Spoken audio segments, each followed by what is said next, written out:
Magandang araw. Ako po si Mark Lester Lerag at ito po ang aking daily devotion. Nagko-communion ba kayo? Bakit importante ito na dinalaki po ni Pastor Russell Ocampo sa 365 daily devotion? Ang Bible verse po yung araw ay galing sa 1 Corinthians chapter 11 verse 23 to 26.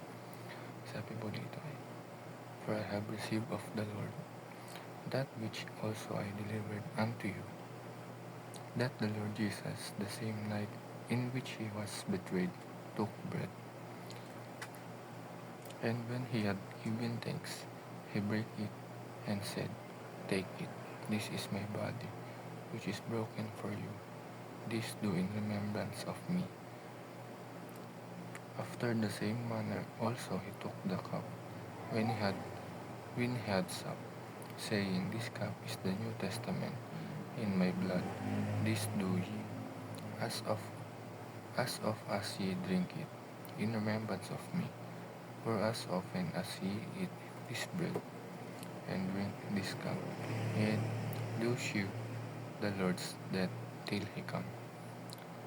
Ang first teaching ngayong araw is, communion is fellowship with the real presence of Christ. Kapag tayo is nagtitake or nagpapartake ng communion is tayo ay nakikibahagi sa presensya ng Panginoon.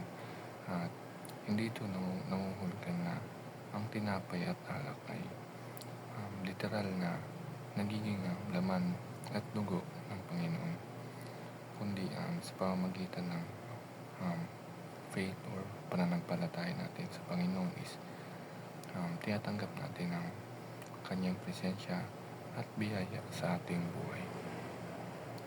Ang second teaching is, communion is a remembrance of the death and resurrection of Christ until comes again. Sinabi ni Jesus na, This do in remembrance of me. Ibig sabihin nito ay ang communion ay isang patuloy na paalala sa atin ng ang kanyang sakripisyo sa krus ng Kalbaryo. At ang kanyang muling pagkabuhay. Sa tuwing ginagawa natin ito, pinapahayag natin ang kanyang kamatayan, ngunit hindi lang iyon, kundi ang kanyang pagbabalik balang araw. Ang last teaching is, communion spiritually nourishes the believers.